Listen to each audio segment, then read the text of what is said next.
Narito na ang mga trending na kwento sa mundo ng social media. May-ari ng malaking bahay sa Tarlac, binuksan ng bahay at swimming pool para sa mga bata ng libre. Babae sa Isabela viral matapos umunong magpanggap na patay upang iwasan ang pananagutan sa panloloko sa pera. Pinamigay na relief packs ng isang senador sa mga nasunugan sa QC, may palamang karton. Netizens, dismayado. Probisyong no work no pay, kailangan idagdag sa batas ng Senado para mapanagot si Senator Ronald Bato de la Rosa. Doktor sa Singapore, kinasuhan na dahil sa negligence sa isang kidney surgery noong 2022. At Olivia Rodrigo nagluto ng lumpia sa now-serving video series ng Vogue.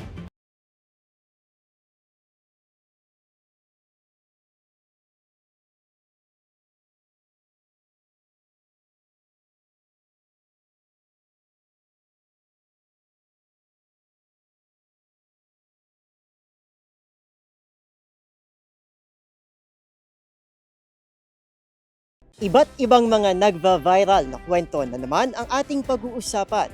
Mga trending sa social media na tiyak hindi lang nakakaaliw, kundi maring kapulutan din ng aral at kuminsan ay makabagbag damdamin din. Kasama ang buong pwersa ng DZRH TV, ito po ang TNVS, Trending and Viral Show, nakahandang kumpletuhin ang buong kwento. Masaya, malungkot, o isyong pambayan man yan, sagot na namin ng inyong tanghalian. Ito po si Arnold Herrera ng DZRH TV, una sa Pilipinas, una sa Pilipino.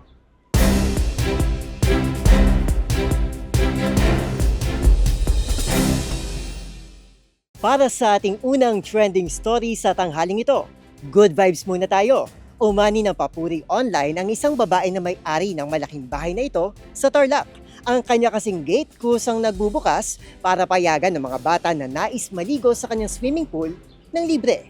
Ang mga nakatutuwang tagpong yan tinutukan ni Rovic Manuel. Umani ng papuri at paghanga mula sa netizens ang isang may-ari ng malaking bahay na ito sa Tarlac. Kusa kasing nagbubukas ang gate ng kanilang bahay hindi para sa mga papasok na mga sasakyan kundi para sa mga bata. Makikita sa ibinahaging video at may-ari ng bahay na si Era Kabilangan ang sangkatutak na bisita na makikitang tumatakbo papasok sa kanilang bahay. Hindi para sa isang party o handaan kundi para mag-swimming ng libre sa kanyang swimming pool.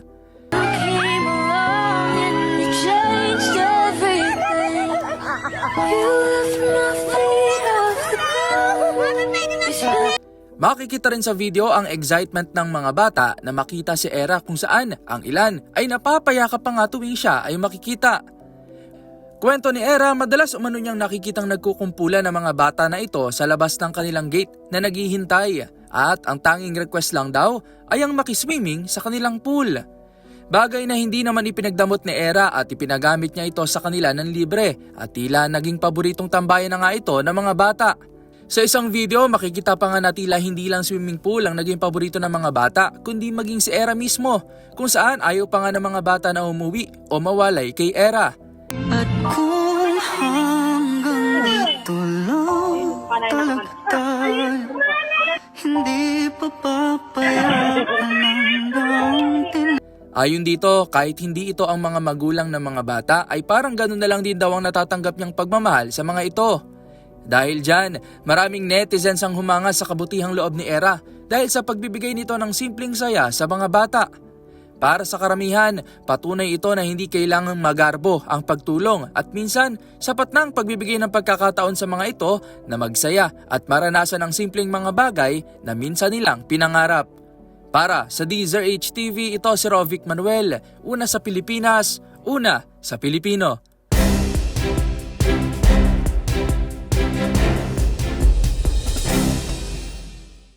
Sa ating sunod na kwento, kumakalat sa social media ang larawan ng isang babae na ito na nakahiga at nakapikit, senyales na siya ay pumanaw na. Pero taliwas sa ipinapakita sa viral picture, ang babae nagpapanggap lang umanong patay para makaiwas sa pananagutan matapos maakusahan ng pang-i-scam sa pera. Ang mga detalye sa report ni Millie Borja. Viral ngayon sa social media ang isang babae na umano'y nagpanggap na patay upang makaiwas sa pananagutan matapos maakusahan ng panloloko sa pera. Batay sa mga kumakalat na post sa isang online group, iginiit ng nagreklamo na ilang beses na umano siyang nabiktima ng nasabing babae. Ayon sa kanyang pahayag, 2 beses na silang nagharap sa barangay at mayroon pang nasulatang pirmado ng suspect, ngunit hindi pa rin umano ito tumupad sa kanilang napagkasunduan. Lalong umigting ang isyu ng kumalat ang mga larawan ng babae na tila nakahiga at walang malay na pinalalabas na siya ay nasawi na.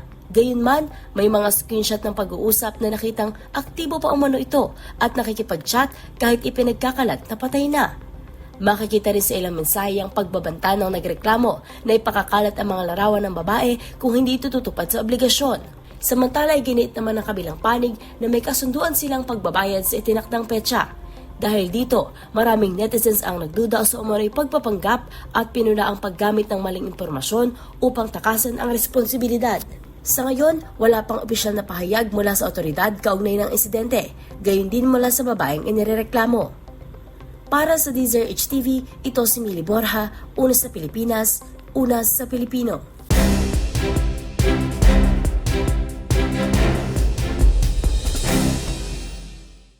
Samantala sa iba pang kwento, gumawa ng ingay kamakailan sa social media ang hinaing ng mga biktima ng sunog sa Quezon City hinggil sa natanggap nilang relief food packs mula sa isang senador. Ang akala kasi nilang siksik, liglig at nag-uumapaw daw umanong tulong, pinatungan lang pala ng karton. Ang mga naging sentimiento ng netizens, silipin sa report ni James Galange. Dismayadong mga nasunugan sa barangay Pinyahan, Quezon City matapos makatanggap ng akalang nag-uumapaw na relief packs na di umano'y mula sa isang senador, pinatungan ng pala ng karton. Ito yung pinilaan ng mga tao kanina. 7 oras mula umaga hanggang ganong oras. Hanggang tanghali. Tingnan nyo. Ayun o, ganyan o. May karton? Ayun o, may karton o. Walang laman yan o. Oy, tangina, may karton. Hinaing ng mga residente, 7 oras anila silang nakapilat inabot na tanghali para lang makatanggap ng karton na relief mula sana sa inaasahang tulong ng gobyerno. Sa isang balde kasi, makikita lamang 4 na pack ng instant noodles, bigas at 5 dalata. Pasaring naman ng lawyer at kilalang government critic na si Atty. Jesus Falsis sa kanyang post, abay may budol-budol gang din pala sa Senado. Isang patama sa umano'y kilalang #1 senator noong nakaraang taon. Samantala, samot-sari naman ang naging reaksyon ng netizens sa nangyaring relief operation ng senador. Ayon sa ilan, malaking insulto daw umano ito para sa mga malilit na mamamayan na sa tulong na lamang ng gobyerno sila umaasa. Habang marami naman ang nagsasabi na ang pambubudol daw umano ito ng senador ay nahalin tulad sa di umano'y karton na display ni dating Pangulong Rodrigo Duterte sa Dahig. Samantala, matapos naman mag-viral ang post ni Falsis, umabot na sa barangay ng naturang komunidad ang issue kung saan naglabas na rin ng pahayag at kinokondena naman naging paratang ng netizens. Sa post ng Barangay Pinyahan sa kanilang Facebook page, una itong humingi ng paumanhin sa senador at nagpasalamat sa tulong at malasakit na binigay sa kanila. Habang para naman sa mga nambabash na naturang relief operation at para rin sa mga nakatanggap ng tulong, aanalay maging maunawiin na lamang sa sitwasyon at bagkus magpasalamat na lamang sa natanggap na tulong. Anila, bagaman hindi sakop ng obligasyon ng mga senador ang mamigay ng relief packs, ay nagbigay pa rito ng oras para sa kanilang mga kababayan at nilinaw na galing ito mismo sa kanilang mga bulsa. Samantala, wala naman naging sagot ang senador sa nasabing issue bagkus nagpasalamat lamang sa pagkakataon anyang makatulong at makapagserbisyo. Para sa DZRH TV, ito si James Galange, una sa Pilipinas, una sa Pilipino.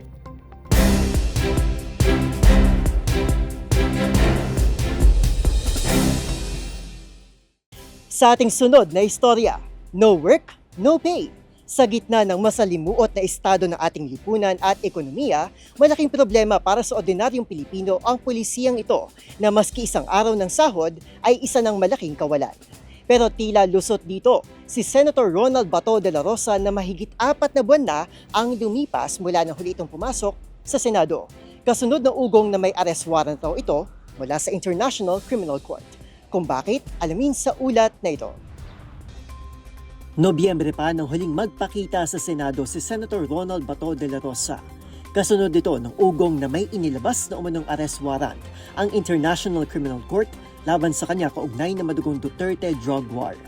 At nitong Pebrero, formal na ngang sinampahan ng ethics complaint ng civil society group na huwag kang kukurap ang senador dahil sa patuloy na pag-absent sa Senado. Senador. Napakadami pong trabaho ng isang senador. Napakarami nating issue na kinakaharap, maraming batas ang pending at siya po ay chair ng maraming committee. At ang mga committees ito ay hindi nakakapag-convene dahil siya ay hindi nagpapakita. Ang gusto po natin ipahayag dito ay yung mga ordinaryong manggagawa. Kapag hindi ka nagpakita sa trabaho, tanggal ka sa trabaho, diba? Same standard, same ethical standard po dapat ay nakikita natin sa mga nahalal natin, na opisyal ng bayan, katulad ng isang senador.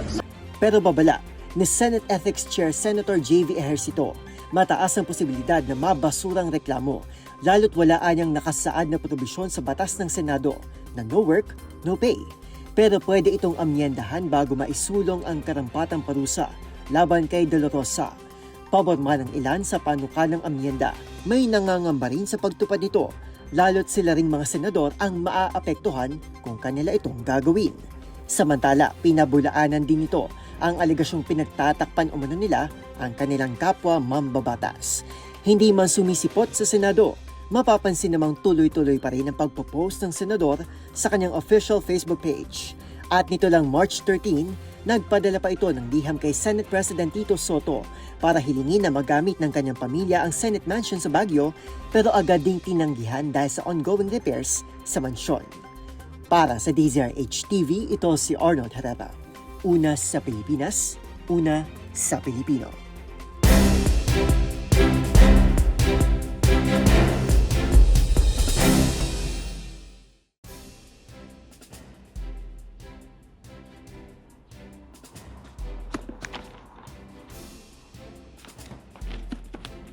Sa ating sunod na balita, kinasuhan ng isang doktor sa Singapore matapos ibang maputol na artery sa isinasagawang kidney surgery na ikinasawi ng babaeng pasyente. Ayon sa mga dokumento, alam ng doktor na ito ay nagkamali sa gitna ng operasyon pero hindi ito humingi ng tulong. Narito ang report ni Dustin Bayog.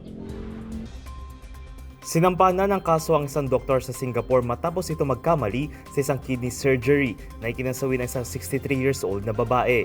Inakusahan si Dr. Fong Yan Kit na pagputol sa superior mesenteric artery at celiac tract ng pasyente na nagsusupply ng dugo sa ating tiyan at bituka imbis na renal vein. Na-confine ang pasyente upang sana ipatanggal ang namuo sa kanyang bato. Nangyari ang operasyon noong Abril na 2022 na nagdulot ng kawalan ng blood supply sa babae at kalaunan ay namatay noong Mayo ng kaparehong taon. Dahil sa negligent act, kinasuhan na naturang surgeon noong March 12. Ayon sa dokumento ng korte, tinapos ng doktor ang operasyon na walang pagtitiyak kung tama ba ang mga nakat na vessels. Batay rin sa pagsusuri ng eksperto na mapagtanto ng doktor ang kanyang pagkakamali ay tumigil ito ng 13 minuto pero hindi ito humingi ng tulong o umamin sa pagkakamali. Samantala kaiba ito sa lumalabas sa medical report kung saan hindi nilagay na naturang surgeon ang medical misstep. Para sa DZRH TV, ito si Dustin Bayog, una sa Pilipinas, una sa Pilipino.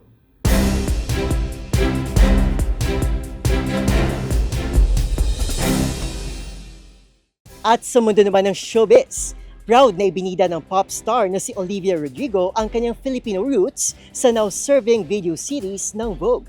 Paano ba naman kasi, ang driver's license hitmaker ay nagluto lang naman ng isang putahe na hindi mawawala sa handaan ng mga Pinoy, ang lumpia ng ating pinsan na si Olivia Rodrigo sa report ni Showbiz Angel. Hey Vogue, I'm Olivia Rodrigo and today I'm going to be making some lumpia and a paloma. Very excited.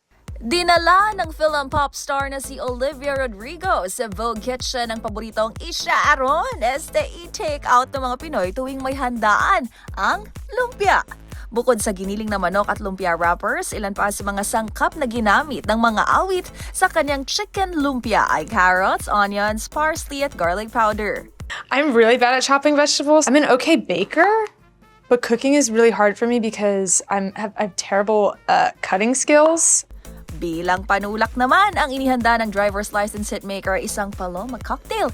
At ang nagpapinoy dito ay nang magdagdag na si Olivia ng... I'm gonna take one of these calamansis. These are Filipino fruits.